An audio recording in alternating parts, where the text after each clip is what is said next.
네. 자, 그러면 이번 시간에는 또 이어서 네, 우리가 이제 기초정보 관리에 대해서 마지막 메뉴 하나를 남겨놓고 있는데요. 기초정보 관리의 맨 마지막에 있는 거래처별 초기 이월이라는 이 작업을 하면은 기초정보 관리에 대한 것을 다 마치게 되겠습니다. 자, 우리 교재 145페이지에 거래처 초기 이월이 무엇인지 한번 읽어보겠습니다. 채권이나 채무. 여러분 채권은 이제 매출 채권도 있고 일반 채권도 있는데 자산에서 배웠죠. 채권은 자산에 있는 거예요. 외상 매출금, 받으러움 같은 매출 채권과 그다음에 미수금 같은 또는 선급금 같은 일반 채권이 있습니다. 자, 채권이라는 건 뭐예요? 받을 권리. 그러면 받는다는 건 상대방이 있죠. 누구에게 받아야 된다.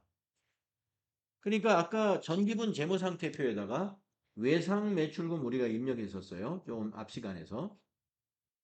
우리가 외상 매출금이 얼마다라고 하는 건 재무상태표에다 아까 입력을 했습니다. 근데 이 외상 매출금이 어느 거래처의 채권인지는 우리가 아직 입력하지 않았어요. 자, 그 다음에 채무. 아까 우리가 재무상태표에다가 외상 매입금 얼마 입력했었어요. 외상 매입금. 이거 채무죠? 매입 채무죠? 예. 그 외상 매입금이 얼마다라는 것은 입력했지만 이거는 누구한테 갚아야 할 외상 매입금이다. 그 채무 대상자를 상대를 우리가 입력하지 않은 상태입니다. 현재. 자, 그래서 이러한 채권 관계나 채무 관계에 있는 개정 과목들 이런 것은 거래처별로 관리가 되어야 됩니다. 그래서 거래처별 관리가 필요한 개정 과목입니다. 여기에 대해서 각 거래처별 전기이월 자료를 제공하기 위해 입력하는 것으로 입력 후 거래처 원장을 열게 되면은 이 거래처 초기이월에 입력된 것이 전기이월란에 표시가 됩니다. 전기이월, 차기이월. 여러분 거래 후 순환 과정에서 재무상태표 개정을 마감할 때, 즉 자산이나 부채 자본을 마감할 때는 전기이월, 차기이월이라는 그 항목으로 마감을 하죠. 그래서 전기이월이라고 이제 25년도 거니까 전기이월로 표시가 되겠죠. 그리고 거래처 등록과 전기분 재무상태표의 자료가 입력이 되어 있어야 이 거래처별 초기이월을 할 수가 있습니다. 그래서 우리가 앞 시간에서 어제죠? 어제 우리가 거래처 등록 열심히 했죠? 그리고 조금 전에 앞 시간에서 전기분 재무상태표 다 입력을 해놨죠? 그래서 이제 거래처 초기이월을 할 수 있겠는데요. 지금 거래처 초기이월에 필요한 자료를 여기서 이렇게 표로 만들어 놨습니다. 우리가 지난 시간에 외상매출금 이 합계로 830만 원 이렇게 입력했는데 이 830만 원의 내역이 코디나라 거, 데일리로 거 이렇게 된다는 거예요. 아까 그리고 당좌예금은 채권은 아닙니다만은 예금 관련 개정 과목이잖아요. 예금도 마찬가지입니다. 어느 은행에 예금했는지를 알아야 되죠. 그래야 은행별 은행 계정별 잔액을 알 수가 있어요. 그래서 당좌예금은 국민은행 거고 보통예금은 신한은행 거다. 이런 거 다 거래처 초기 이월에 해당이 됩니다. 나머지도 다 할 거예요. 근데 여기 보면은요. 이 받으러움이 좀 특이하지 않습니까? 다른 개정 과목들은 그냥 금액이 간단간단한데 거래처하고 금액만 있는데 받으러움은 거래처 금액만 있는 게 아니라 발행일자, 거래일자, 만기일자, 어음번호, 은행 지점 이런 항목이 다 어음에 기록이 된 내용이에요. 그것을 전부 다 입력을 해놔야 돼요. 그래서 이 받으러움 같은 이런 입력사항이 많은 항목들은 별 입력하는 방법이 좀 다른 이런 개정 과목들에 비해서 입력 방법이 좀 다르니까 그것도 알고 있어야 되겠습니다. 자, 그러면 이걸 이제 거래처 초기 2월이라는 메뉴로 한번 가볼까요? 자, 거래처별 초기 2월 클릭을 해보세요. 그러면 이제 여기에 전기분 재무상태표라고 있는 요 항목에 계정과별로 숫자가 쫙 들어와야 되거든요. 예, 딱 들어야 돼요. 그래서 여기 기능 모음으로 들어갑니다. 기능 모음 클릭하세요. 기능 모음 눌러서 거기에 불러오기라는 메뉴 있을 겁니다. 불러오기 클릭하세요. 그러면 이렇게 안내가 나옵니다. 전기분 재무상태표 메뉴에서 데이터를 불러옵니다. 불러오기 실행하시겠습니까? 예 하시면 돼요. 이게 있어야 전기분 재무상태표에 있는 숫자를 확인해야 거래처별로 등록한 금액하고 일치하는가를 여기서 확인해야 되거든요. 예. 자, 그래서 지금 이제 불러온 재무상태표에서 불러온 개정 과목들은 거래처를 표시해야 될 필요가 없는 것도 같이 불러져 있으니까 그건 생략하고 거래처 필요한 것만 넣어주면 됩니다. 자, 먼저 당좌예금. 현금은 필요 없으니까 지나가시고 당좌예금을 클릭하고 당좌예금의 거래처를 여기다 입력해요. 코드란에다가. 여기를 더블 클릭해요. 코드를 더블 클릭하면 여기에 코드 도움말이 나옵니다.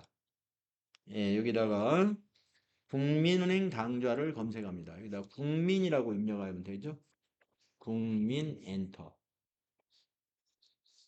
자, 그러면 국민은행 당좌라는 거 98001 보일 거예요.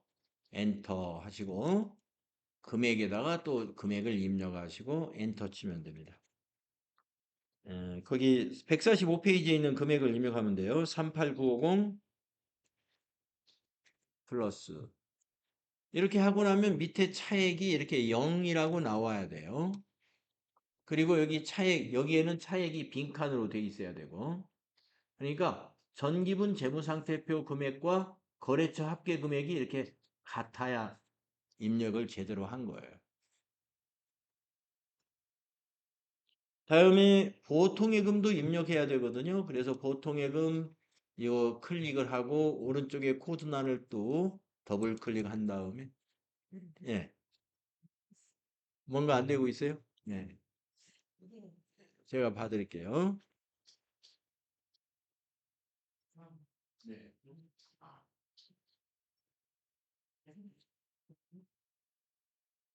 네. 아까 여기서 다 됐는데 대선 통장금을 입력을 안 하면 아니 있어요. 근데 다른 거 가면 그게 저번에도 그렇고 글씨가 자꾸 안 바뀌어요. 네, 저번에도 그랬었어요. 그래서 그 친구예요. 그런 게 있는데 대선 통장금은 이쪽에 있는 안 돼요. 그래서 입력을 일단 2,000원에 입력했거든요. 그래서 이렇게 엔트요. 그래서 아까는 항상 딱 엔터를 쳐야 네. 그리고 제가 이제 저의 스튜디오에서 딴거 올라가 보시면 아니 대수님 그렇지. 그럼 여기 코드에서 아니 현금은 당좌예금 현금을 하는 게 아니라 당좌예금 여기 코드는 더블 클릭하고 아니 당좌예금하고 여기 코드는 더블 클릭하고 그래서 여기 책 보시고 은행 이름 이게 집어져요 다시 여기다 여기 더블 클릭하지 말고 그냥 입력하세요. 예, 예, 제가 국민하고 엔터. 네, 국민은행 당좌에서 거 엔터. 숫자 입력하고 엔터.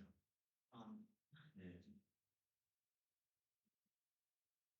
네, 그러면 0 나왔죠? 네. 그다음에 보통예금도 똑같은 거. 마우스로 보통예금 먼저 클릭해. 네, 하고 저기 코드는 더블 클릭하고 아니 거기다 입력하는 게 아니고 여기 더블 클릭하고 네 여기다 이제 입력. 네, 그리고 마우스는 그냥 될 필요 없어요. 아니. 아까 그냥 다시 하는 겁니다. 여기를 더블 클릭해 보세요. 그리고 그냥 바로 입력하면 됩니다. 신한 엔터 그리고 신한은행 엔터 그리고 금액 입력 됐어요? 네.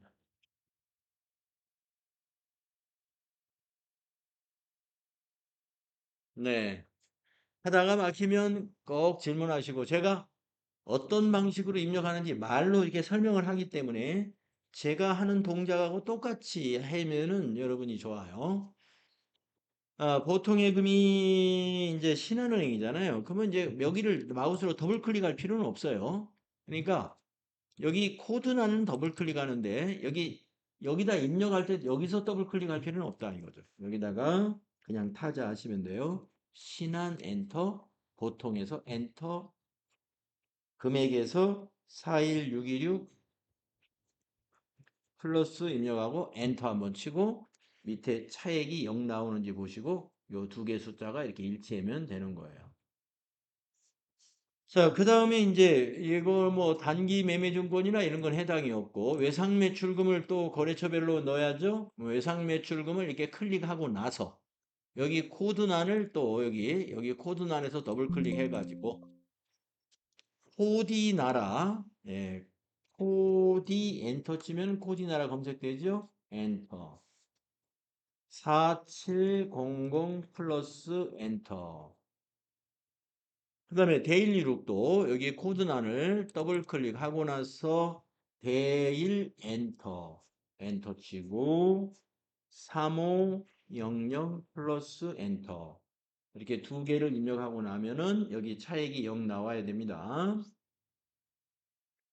그 다음에 이제 바드러움인데, 바드러움은 이렇게 클릭을 하고 나면은, 바드러움을 클릭을 하고 나면은, 오른쪽이 아까 외상매출금하고는 상황이 다르죠. 왜냐? 이거는 지금 입력이 거래처 하나만 입력하는 게 아니라, 거래처, 발행일, 만기일, 어음번호, 뭐, 입력 항목이 많아요. 그래서 입력 방법이 다르다고 아까 말씀을 드렸고, 어떻게 입력하느냐? 바드러움 요 과목을 더블 클릭을 해요. 바드러운 과목을 더블 클릭해 보세요. 그러면 이렇게 창이 바뀝니다. 자, 다시 보여드릴게요. 바드럼을 더블 클릭하면 이렇게 창이 바뀌어요. 여기다가 이것저것 입력할 수 있도록 항목이 다 만들어져 있어요. 자, 코드란을 또 더블 클릭을 해서 바드럼이 멋쟁이죠? 예, 멋쟁 엔터 치면은 멋쟁이 찾을 수 있습니다. 엔터 하시고 만기 일자는 비곤란에 있습니다. 2025 0620 어음 번호는 거기 비곤란에 있습니다. 004 2024 1220 1234 56789 엔터. 어떻게 저렇게 입력되지? 네. 그 다음에 금액은 2400 플러스입니다. 240만 원. 그 다음에 이제 수치 구분으로 넘어왔죠? 자수입니다. 자수. 1번 자수. 발행일로 넘어왔죠? 발행인. 발행인은 멋쟁이가 발행인이죠. 거래처가. 그래서 물음표 단추 눌러서 또 멋쟁이 또 검색합니다. 엔터. 배서인은 없는 거고요. 발행일자. 비곤란에 있습니다. 발행일자. 2024 1220이라고 입력하세요.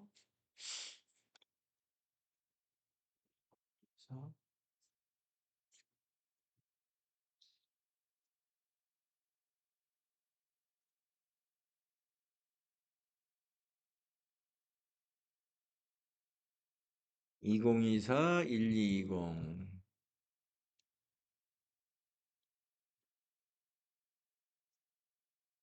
그리고 거래 일자도 같은 날짜 2024 1220 숫자로 입력하면 편한데 제 거 지금 숫자가 2바이트로 입력이 되고 있어요. 왜 그런지 원인을 몰라서 불편하지만 이렇게 입력해요.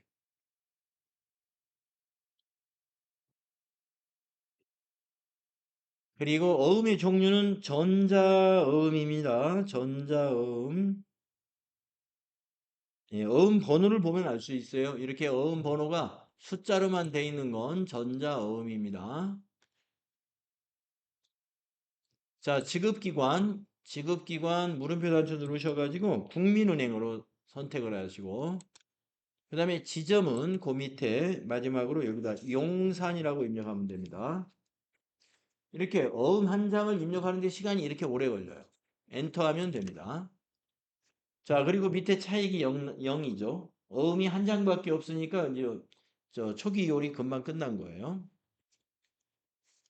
자, 이제 이걸 닫아보세요. 닫으면 조금 전에 화면으로 돌아갑니다. 그리고 바드럼의 그 오른쪽에 거래처 창이 이렇게 비활성화되어 있던 곳에 이렇게 자동으로 입력이 넘어오게 되고요. 밑에 차익이 0 나와 있습니다. 자, 바드럼까지 했고. 그 다음에 이제 외상매입금과 미지급금 하면 끝나죠? 자, 이제 채무로 넘어가서 외상매입금이 여기 채무가 있습니다. 자, 코드란을 더블 클릭해서 입력할 수 있어요. 멋쟁이 4662 플러스 그 다음 코드란 더블 클릭한 다음에 신사 숙려 4천만원 40 플러스 플러스 엔터.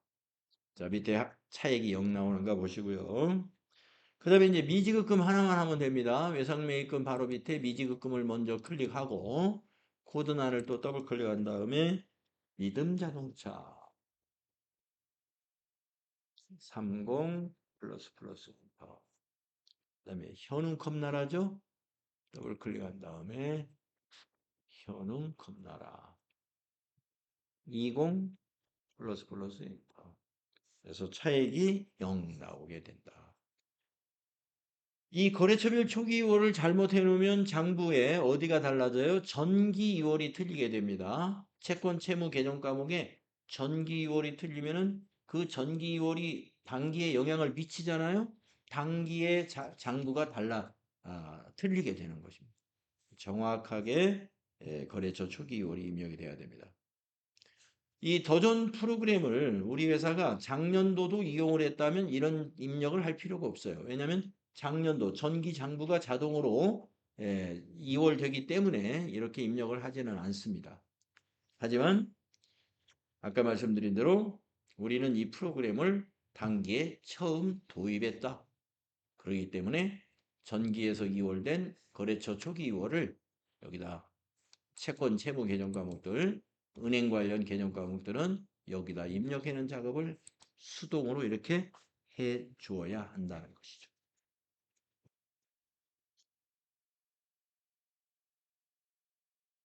네, 잘 따라 하셨습니까? 우리 교재는 뭔가 이 수행 내용이 있으면 그 다음에 이어서 풀이라는 게 있어요. 여러분이 이 책을 이제 어제와 오늘 동안에 보셔서 아시겠지만은 항상 실무 수행, 그다음에 풀이. 이 풀이는 이제 이렇게 그림으로 그려서 이 컴퓨터 화면을 그림으로 그려서 어떻게 하는가를 이렇게 설명하는 거예요.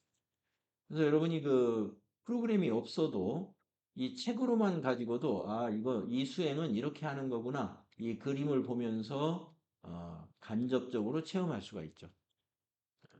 프로그램 없이도 실무 수행한 공부가 어느 정도 책으로 가능하시겠죠. 자, 147쪽에 있는 맨 밑에 수행 팁. 아까 우리가 지급어음 입력할 때 알려드린 그 내용입니다. 계정 과목별 거래처명과 금액을 추가로 등록하거나 수정하는 것이 되는데 바드러움이라든가 지급어음이라든가 또는 차입금은 더블 클릭을 한 후에 입력을 한다는 거.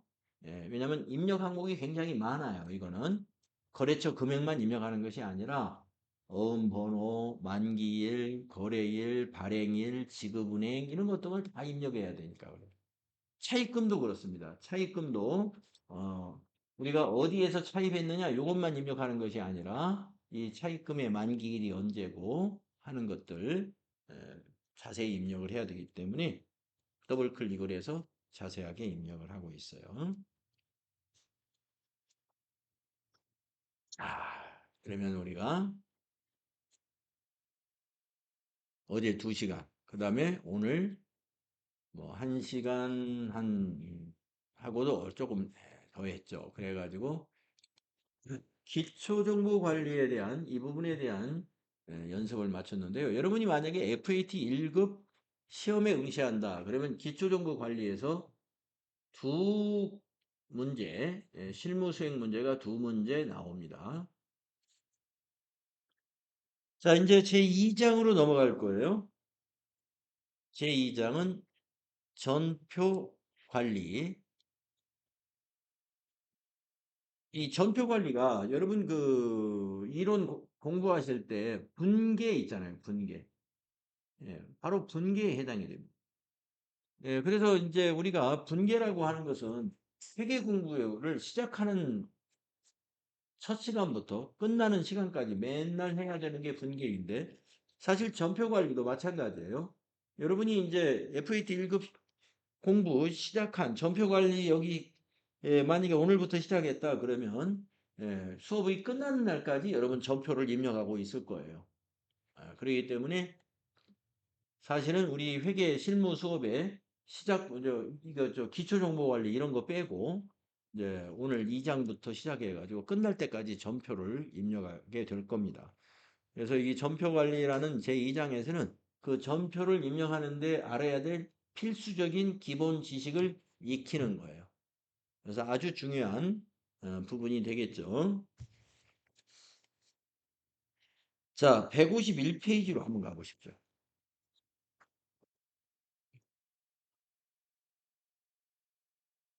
우리가 이제 151페이지에 가면은 우리 분계의 공부를 할 때, 회계의 순환과정 공부했을 때 나왔던 필요 지식과 똑같은 말을 또 하고 있죠.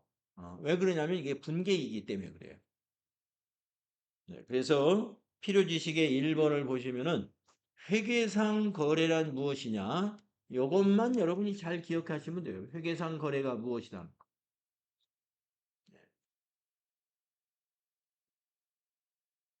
회계상 거래가 무엇인지 설명해 보세요 하면은 핵심적인 내용은 저겁니다. 회계상 거래라는 것은 회사의 자산이나 부채 자본 또는 수익 비용의 변화를 가져오면은 그게 회계상 거래예요. 뭐 증가나 감소가 변화잖아요. 발생이라는 것도 변화죠. 그래서 다른 말로 말하면 여기 책대로 한다면은 회계상 거래는 자산 부채 자본의 증가와 감소, 수익 비용의 발생을 가져오는 것이다. 여기에 해당되는 뭔가 하나만 있어도 그게 회계상 거래입니다. 자산이 증가했거나 감소하거나 부채가 증가했거나 감소하거나 자본이 증가했거나 감소하거나 또는 수익이나 비용이 발생하면 그거는 회계상 거래라는 거예요. 회계상 거래면 어떻게 해야 돼요? 전표를 입력해야 됩니다. 그래서 전표를 입력하려면은 우리가 뭘 알아야 되냐면 거래의 결합관계라는 걸 알아야 돼요. 우리가 지금 프로그램을 쓰고 있는 이 회계 프로그램은 복식부기에 의한 회계 처리를 합니다.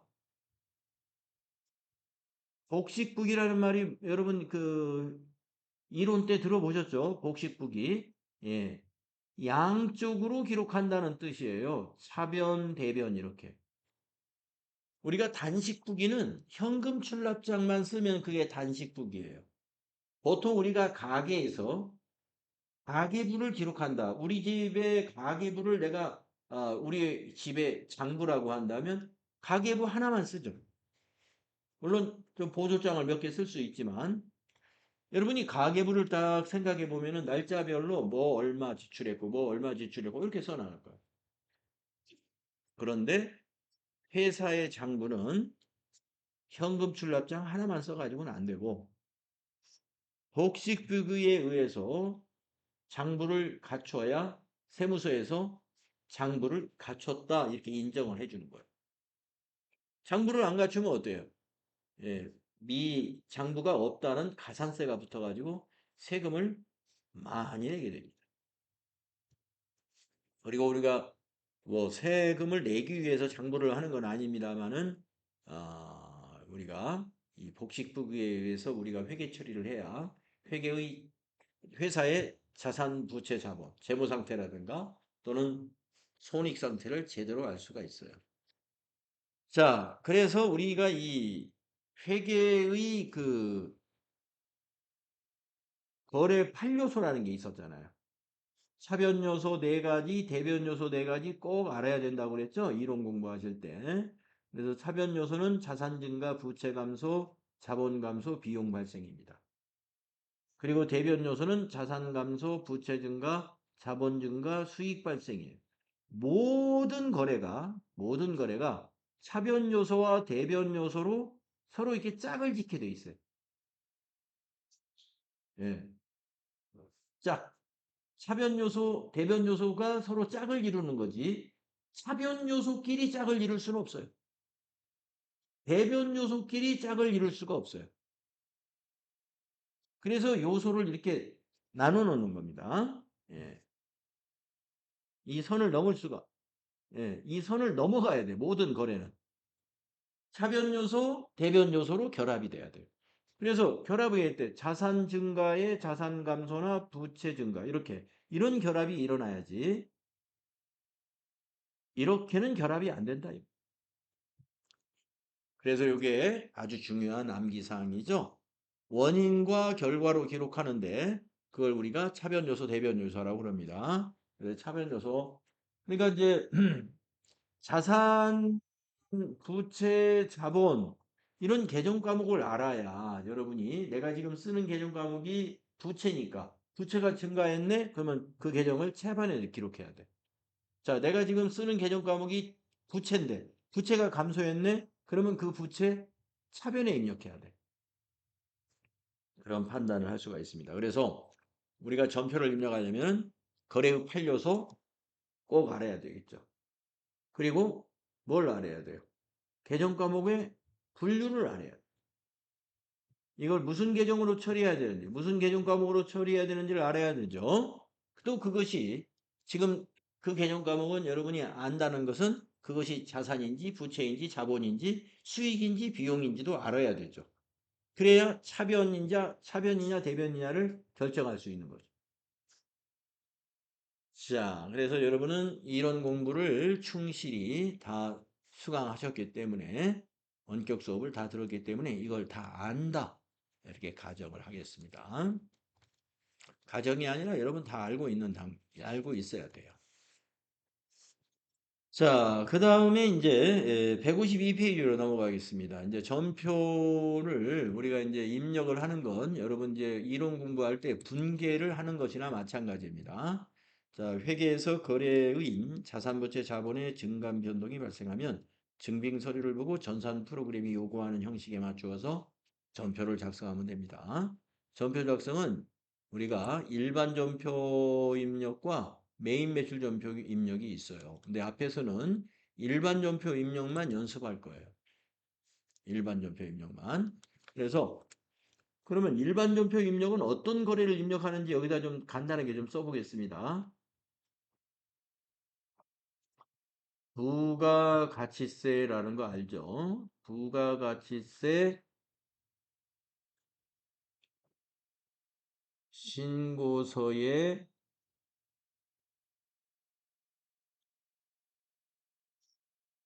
반영하지 않는 거래다 이렇게 말할 수 있어요.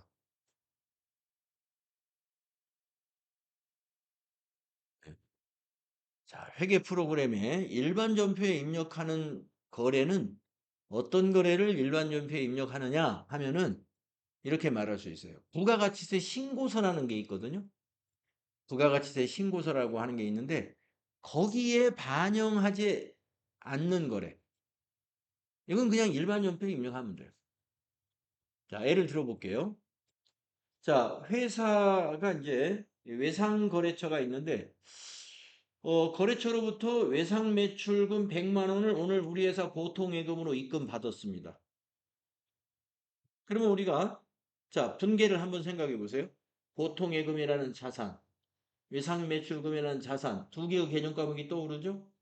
자, 보통예금이라는 자산은 증가했습니다. 차변의 보통예금 100만 원. 외상 매출금은 받았으니까 감소했죠. 대변의 외상 매출금 100만 원이에요. 자, 우리가 돈을 100만 원을 거래처로부터 외상대금 받은 것을 부가세 신고할 때 세무서에다 신고할까요? 안 합니다. 예. 거래처에서 돈 받은 거 세무서에서 알 필요가 없어요. 예. 세무서에서는 뭘만 알면 돼요. 부가가치세 관련해 가지고 이 사람들이 상품을 제품을 얼마치 팔았는지 거기에 부가세 10%가 들어가니까. 또 상품을 뭐 매입을 했으면 거기 매입세 공제 받았으면 매입세 공제 받은 거래가 부가세 신고 때 반영해야 돼. 근데 거래처에 외상매출금 받은 거 이런 것은 매입세액도 아니고 매출세액도 없습니다. 자, 그래서 여러분이 이제 부가가치세 공부를 해야 되는 이유가 일반 전표 입력할 때 부가가치세가 딱 있어요. 근데 왜 이걸 일반 전표에 입력하지? 부가가치세 신고서에 반영이 안 되나? 예, 이런 판단을 해야 되니까 예, 부가가치세가 무엇인지 공부를 하셔야 돼요. 자, 그래서 당분간 이제 일반 전표 입력을 이제 먼저 할 텐데 일반 전표 입력하는 것은 부가가치세 신고서에는 아무런 관계가 없는 거래다. 이렇게 보시면 되겠습니다. 부가가치세 신고서와 관계없는 거래 또는 부가가치세 신고서에 반영하지 않는 거래 이렇게 말할 수 있어요. 자, 그래서 이 회계 프로그램에서는요, 이 전표 작성이 가장 중요한 작업이에요. 핵심이기도 하고. 자, 일반 전표 입력에는 이제 전표 번호 뭐 이런 건 자동으로 붙여질 겁니다. 이 계정 과목의 코드는 우리가 검색을 하는 방식으로 할 겁니다. 예, 코드에다가 계정 과목 두 자리만 입력하면은 코드를 찾을 수가 있어요. 그 다음에 잘못되면 전표를 삭제할 수도 있습니다. 이 도구를 이용해서 수지통 이용해 가지고 전표는 내 마음대로 정렬할 수도 있습니다. 예, 이런 거 그냥 읽고 넘어가시면 되고요. 다음에 페이지에 보시면 전표를 세 가지로 구분해서 우리가 입력할 수 있어요. 출금 전표, 입금 전표. 나머지는 다 대체 전표가 되겠습니다. 자, 그러면 출금 전표, 입금 전표. 분개할 때는 이런 걸 안 따지죠. 예, 그런데 우리가 이제 회계 프로그램에다 입력할 때는 분개할 때는 차변 대변만 알면 되잖아요. 근데 입력할 때는 조금 빠른 방법으로 입력을 하려고 출금 전표다, 입금 전표다 이런 것을 알면 좋다 이거예요. 자, 출금 전표 한번 입력. 현금의 감소 거래로 거래 총액이 현금이면 출금 전표를 쓰면 편해. 현금의 감소 거래로 현금 계정 대변에 기입이 되며 거래 총액이 현금으로 이루어질 때 쓰는 겁니다.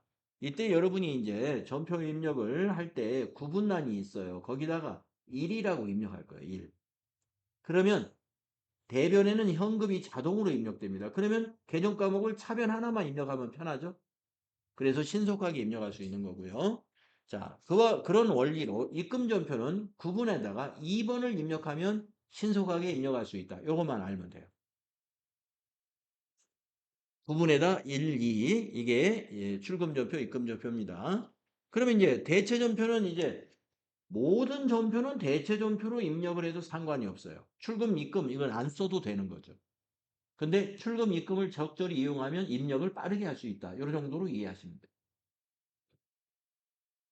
자, 대체 전표는 거래 총액이 총액 중에 일부만 현금이거나 아예 현금이 포함되어 있지 않는 거래, 즉 모든 거래를 다 이용할 수가 있습니다. 그래서 대체 전표를 입력할 때는요, 우리가 구분란에다가 차변은 3이라고 입력할 거고 대변은 4로 입력을 한다. 이것만 알고 계시면 돼요. 네. 여기 이제 분계, 이 전표 입력하는 사례가 여기 나와 있는데 이것도 그냥 여러분이 참고할 사항이에요. 넘어가시면 됩니다. 그 다음에 페이지에 보시면은 이제 그 신규 거래처 등록을 전표 입력 단계에서 할 수도 있어요. 이렇게 이 방법으로. 근데 이 방법은 몰라도 되는 방법. 몰라도 되고 우리가 거래처 입력이라는 것은 기초정보관리에서 하는 방법을 아니까 그 방법 하나만 쓰면 됩니다. 이 방법은 나중에 여러분이 실무에서 참고적으로 알아두시면 되고 뭐 시험 볼 때 꼭 알아야 될 내용이 아니니까 넘어가도 되겠습니다. 자, 전표를 입력할 때 말이죠. 요건 이제 중요한데 채권, 채무, 예금 관련 개정 과목은 거래처를 반드시 코드로 입력을 해야 돼요. 아까 우리가 거래처별 초기 이월할 때도 거래처 코드를 검색해서 입력했지 않습니까? 그래서 채권, 채무, 예금 관련 개정 과목이다 그러면 이런 거예요. 그래서 개정 과목 외울 때 이런 식으로 외워도 돼요. 여러분이 자 오늘은 채권 개정 과목 한번 외워봐야 되겠다. 그러면 이렇게 여섯 개만 한번 외워보는 거예요. 예. 그다음 나는 오늘 채무 개정 과목만 한번 외워봐야 되겠다. 예. 요 여섯 개만 한번 외워보세요. 채무는 외상매입금, 지급금, 미지급금, 선수금, 차입금, 가수금이 채무다. 이렇게. 자, 예금 관련 개정 과목만 한번 외워봐야 되겠다. 예. 예금이니까 자산이겠죠? 하여튼 뭐 개정 과목 분류는 여러 가지 형태의 분류 방법이 있는데 표가 있는 것마다 다 외워야 할 것이다라고 생각하시면 됩니다. 예. 그래서 많은 개정 과목을 알고 있고 그 많은 개정 과목들이 어디에 해당되는지 이것을 조속히 예, 체계를 잡아야 돼요. 자, 그러면 이제 전표 입력 수행을 한번 해보죠. 수행과제 1번 보시겠습니다. 전표 작성하기 일반 전표 입력. 여기서부터 한번 읽어볼게요. 다음 증빙을 참고하여. 여기 증빙이라는 것은 이런 영수증 같은 거를 증빙이라고 해요.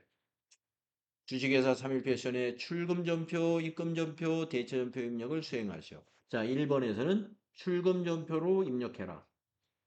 자, 여기 설명을 한번 읽어보세요. 회계팀 회계결산 업무 시 야근 식대를 현금으로 지급하고 받은 영수증입니다. 수행 1번.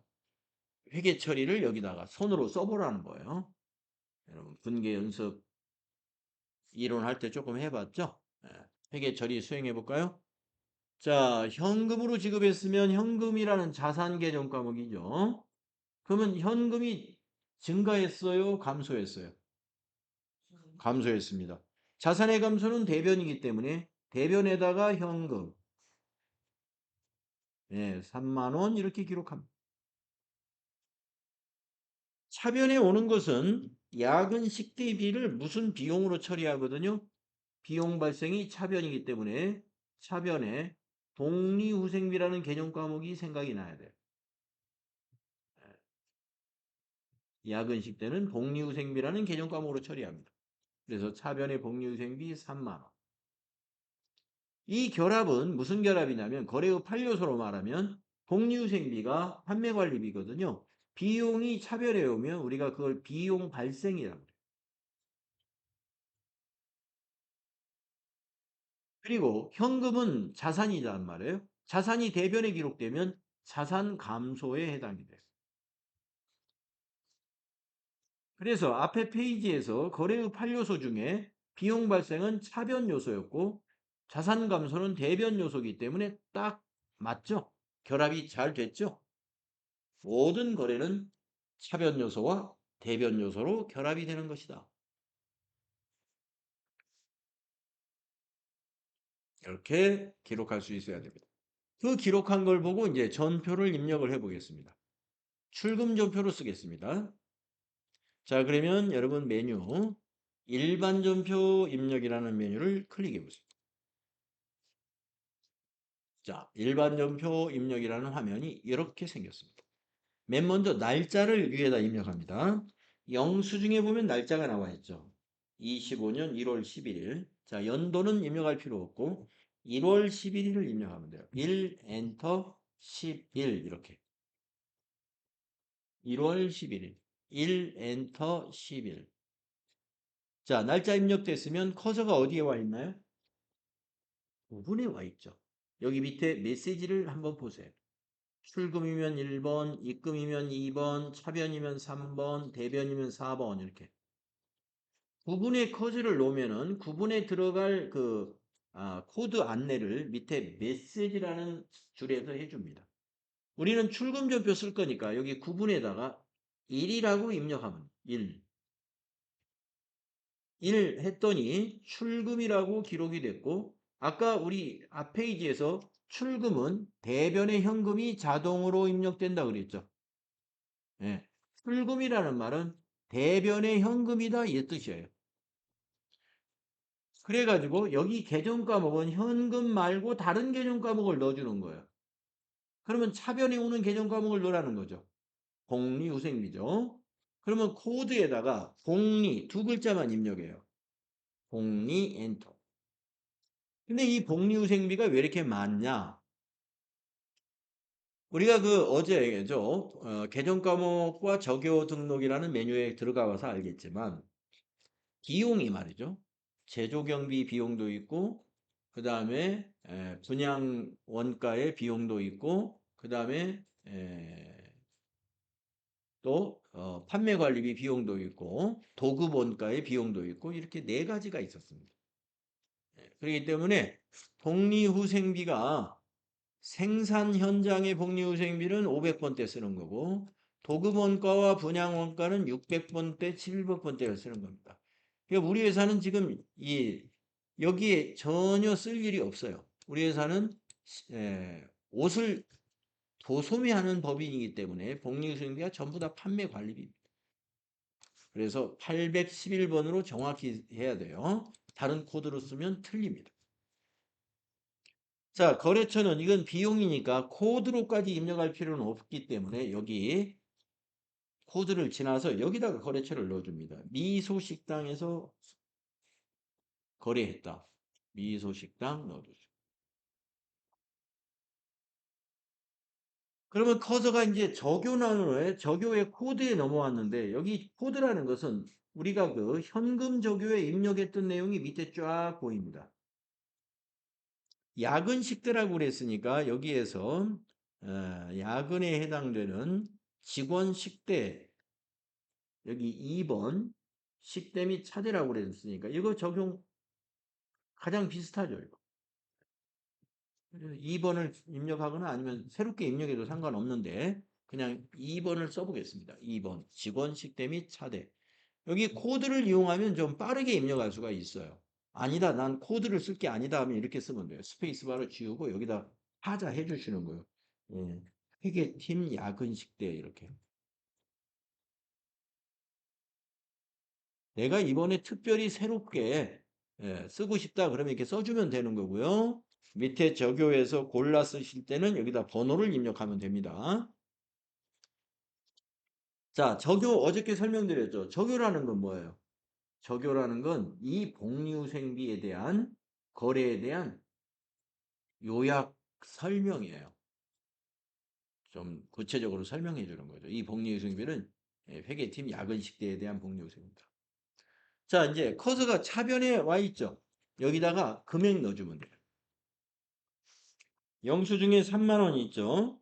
30 플러스 하고 엔터를 칩니다. 그러면 이제 입력이 끝났습니다. 밑에 아랫부분을 좀 보시면은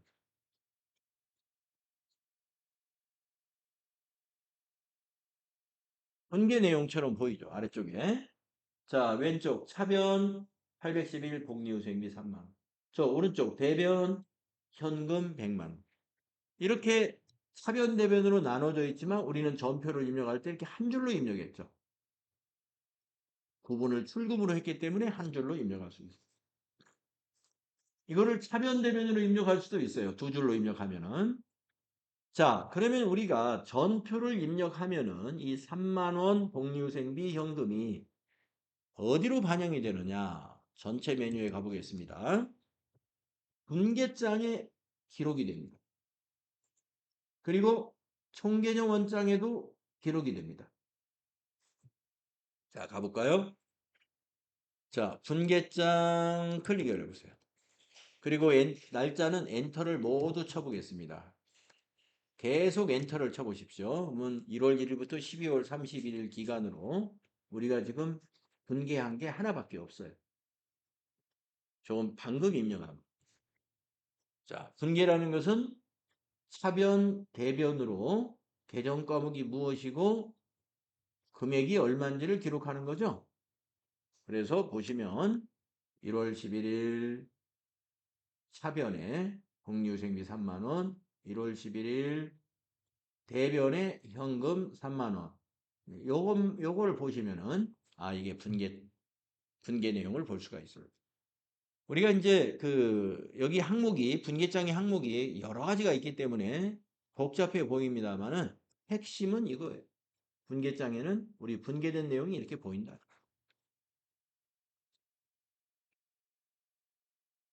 자, 그래서 전표를 입력한 것이 분계장이에요. 입력한 내용이 그대로 반영되고 이것이 총계정 원장에도 반영되죠.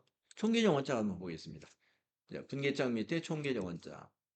엔터를 쳐보세요. 계속. 처음부터 끝. 자, 현금이라는 계정 과목에 1월 달에 대변에 3만 원 아까 입력했죠? 여기 대변에 3만 원 나왔어요. 자, 이거를 3만 원을 날짜까지 알고 싶어요? 그러면 여기를 더블 클릭하면 돼요. 3만 원 더블 클릭하면은 계정별 원장이라는 총계정 원장하고 연결되는 장부 계정별 원장으로 옵니다. 그러면 여기 1월 11일 적용 회계팀 야근식 때 거래처 미소식당 대변에 3만 원. 현금 대변에 3만 원 기록되어 있죠? 받아주시고. 그 다음에 복리후생비 차변에 와야 되겠죠. 밑으로 내려가면 여기 811번 복리후생비 보이죠? 총계정 원장에 계정 과목들이 왼쪽에 쭉 있잖아요. 복리후생비 클릭해 보세요. 자, 여기 1월 달에 차변에 3만 원 들어가 있죠. 날짜까지 세부적으로 알고 싶어요? 그러면 여기를 더블 클릭. 네. 1월 11일 미소식당에 회계팀 야근식 때 3만 원 차변. 자, 우리가 전표 입력을 하면은 이와 같이 회계장부에 복리후생비는 비용이니까 손익계산서 판매관리비까지 다 자동으로 기록이 된다. 그래서 뭐예요? 중요한 것이 뭐다? 이런 건 다 자동으로 반영되기 때문에 우리 회계 프로그램에서는 뭐가 핵심이냐면 이 전표 입력을 잘해야 된다. 이거 틀리지 않게. 그래서 이게 바로 핵심이에요. 회계 실무자의 핵심적인 업무 내용이 바로 전표 입력인 겁니다. 전표 입력이 틀리면 뒤에 내용 다 틀려져요.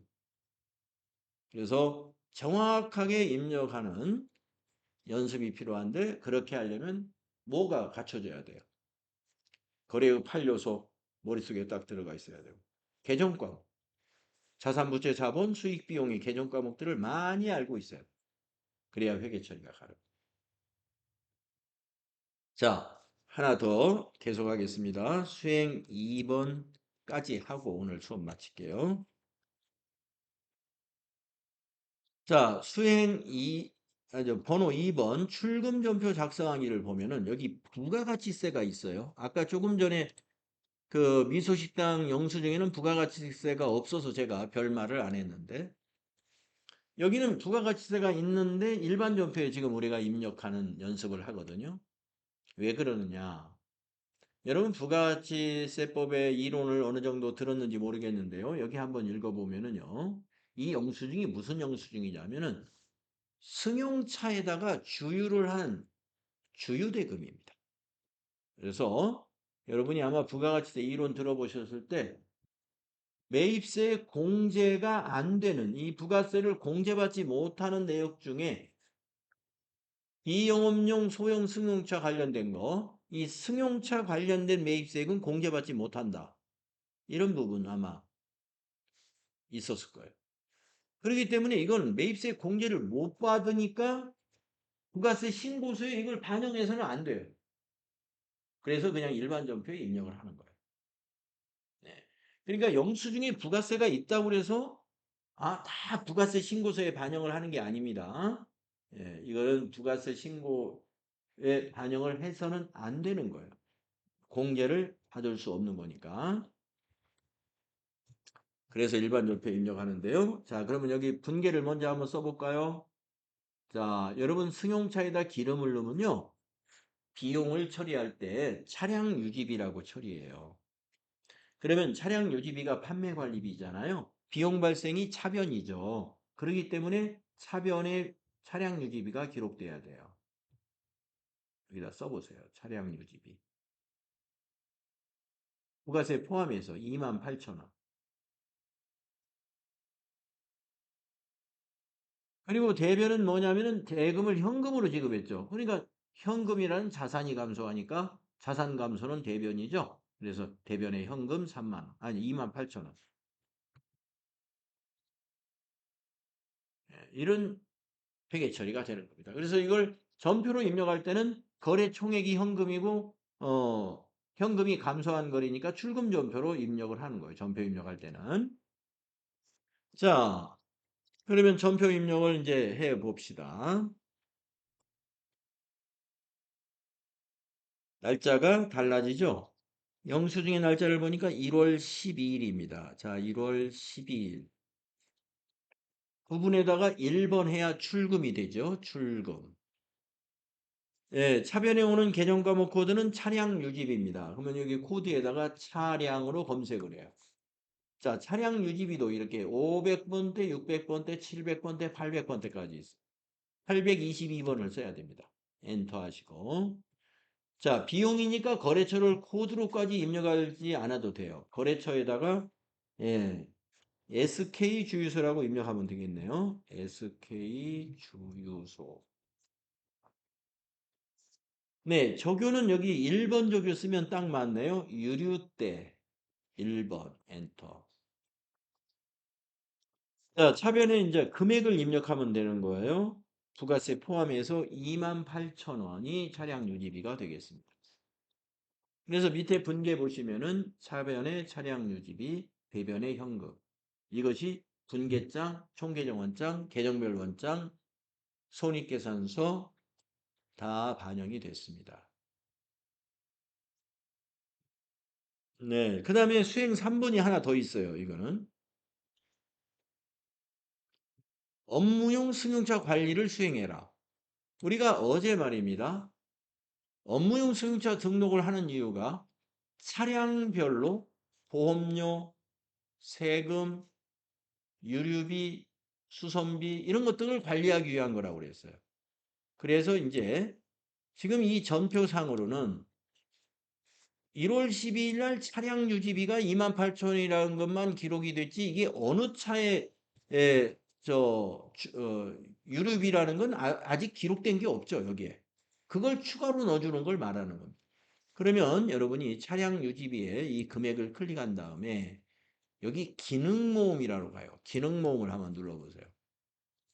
기능모음을 눌러보면 기타의 자금관리라는 메뉴가 있어요. 자금관리를 클릭해 보세요. 그러면 아래에 승용차, 업무용 승용차 관리 이렇게 뜹니다. 업무용 승용차 관리. 자, 승용차 코드는 우리가 그 검색을 하면 돼요. 업무용 승용차를 검색하는 거예요. 여기 더블 클릭해 보세요. 그러면 이제 우리 회사가 등록해 놓은 업무용 승용차가 이 표에 나타나는데 우리는 아반떼 하나만 등록했기 때문에 하나만 보일 거예요. 645246 하나. 확인 눌러주면 돼요. 그러면 승용차가 기록이 되고 그 다음에 구분에 있는 목록 단추를 누르면 이 아반떼의 유류비냐 보험료냐 수선비냐 뭐냐를 이렇게 선택할 수가 있어요. 이건 유류비죠. 1번. 그 다음에 이제 부서가 이게 이제 관리 분야, 구매 분야 이런 걸 하는 건데 부서는 우리가 이 교육용 프로그램에서는 사용을 안 하니까 그냥 엔터 치면 됩니다. 그러면 저교가 이렇게 바뀌어요. 이 저교에 의해서 무슨 장부가 만들어지느냐? 전체 메뉴에 가셔가지고 이 차량에 대한 자금 관리를 하게 되면요. 이 장부가 하나 더 만들어져요. 차량 비용 현황. 가로 열고 업무용 승용차라는 장부가 있어요. 거기를 한번 클릭해 보세요.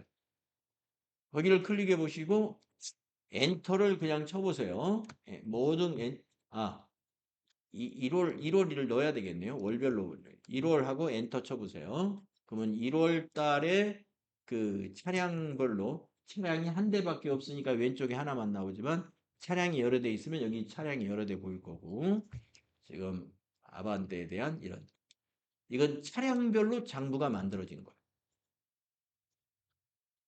그래서 이 차량 비용 현황이라는 장부를 구성하려면은 이 전표 입력을 하고 나서 차량 유지비에서 기능 모음에 가가지고 여기 자금 관리를 해야 이게 만들어진다는 거 여러분 알고 계시고 시험에서는 이와 같이 하라고 할 때만 하면 돼요.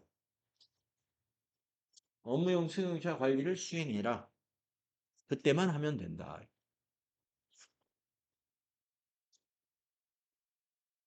네. 오늘 여기까지 하겠습니다. 접어두시고 수고하셨습니다.